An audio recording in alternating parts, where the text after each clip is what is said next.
चलिए दोस्तों बात करते हैं सिकुड़ई क्वेश्चन के बारे में।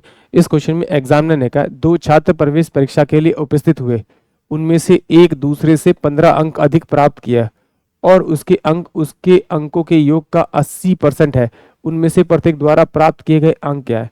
तो इस क्वेश्चन को हम तीन तरह से कर सकते हैं। पहला तरीका ये है कि हम बिना एक्स माने यानी ऑप्शन की हेल्प से कर सकते हैं। कैसे? जरा देखिए, अगर आप ऑप्शन की वैल्यू उठाइए तो उसने क्या कहा कि उन दोनों जो कोई नंबर का सम है उसका इस 80% जो वो पहले वाले का है, यानी कि इसको अगर मैं जोड़ूंगा तो मेरे पास 27 होगा, तो इसका आएगा नहीं 80%, क्योंकि मुझे इसमें से कोई नंबर मिलना चाहिए। इसको जोड़ूंगा तो क्या होगा आपका आपका ये हो जाएगा आपका 23, ये भी नहीं आएगा। इसको जोड़ूंगा तो कितना होगा 8 11 नहीं हुआ। इन दोनों को जोड़ूंगा तो मेरे पास 25 आएगा, और 25 का मैं अगर 80% निकालूंगा तो मेरे पास 25 चौके 100 और ये 20 यानी 20 आ रहा है इसमें से, यानी कि एक मेरा नंबर आ रहा है, यानी कि ऑप्शन डी तो इस क्वेश्चन का करेक्ट आंसर होगा। यानी कि आप ऑप्शन की हेल्प से भी इसे सॉल्व कर सकते हैं, और अगर नहीं करना तो आप इस तरह से कर सकते हैं। मान लेते हैं कि पहला नंबर ए का है, दूसरा नंबर बी का है।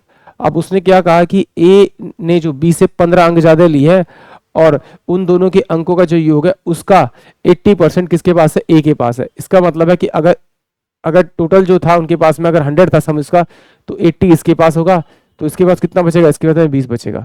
इन दोनों को सोल्व करेंगे तो 20 चौक 80 और ये आपका आ जाएगा 20 से कम 20। इन दोनों का मैं डिफरेंस करूं तो डिफरेंस मेरे पास कितना आएगा? 3, बट डिफरेंस कह रहा है वो 15, तो इसे किससे मल्टीप्लाई करना पड़ेगा? 5 से। तो ये मेरे पास कितना होगा? 5 चौक 20, और ये कितना हो जाएगा मेरे पास में? 5। यानी कि पहला जो नंबर होगा मेरे पास में 5 होगा, दूसरा मेरे पास 20 होगा। यानी कि ऑप्शन डी जो होगा वो इस क्वेश्चन के लिए करेक्ट होगा। नहीं इस तरह से करना तो आप इस तरह से कर सकते हैं। कैसे? जरा देखिए, ये मेरे पास में ए है और ये मेरे पास में बी है। मैंने माना कि ये मेरे पास में एक्स है, तो ये मेरे पास कितना होगा? एक्स प्लस का आपका कितना होगा? आपका ये 15 होगा। ये एग्जामिनर ने कहा है अगर एक्स बी का नंबर एक्स है तो ए का कितना होगा? एक्स प्लस का 15, क्योंकि इन दोनों का क्या है आपका इन ए जो है वो बी से कितना 15 ज़्यादा है।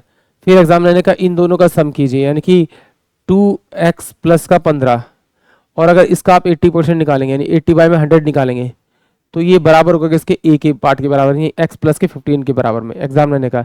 तो 20 चौक 80 और 20 पंजे 100, तो ये कितना होगा? 5x प्लस का 15 पंजे 75x, 15 पंजे 75 बराबर में कितना होगा? 4 दूनी 8x और प्लस का 15 चौके 60। तो ये इधर जाएगा तो कितना बचेगा आपका? 3x, और ये इधर जाएगा तो कितना बचेगा आपका? 15। तो 3 पंजे 15 यानी 5 इजकल टू में x, यानी x की जो वैल्यू आ गई वो मेरे पास कितनी आ गई है? 5। तो अब रख दीजिए, तो a की वैल्यू कितनी आ जाएगी आपकी? 20, और b की वैल्यू कितनी आ जाएगी? 5। यानी कि ऑप्शन जो डी होगा वो इस क्वेश्चन के लिए करेक्ट होगा। आई होप आप सभी क्वेश्चन समझ में आया होगा।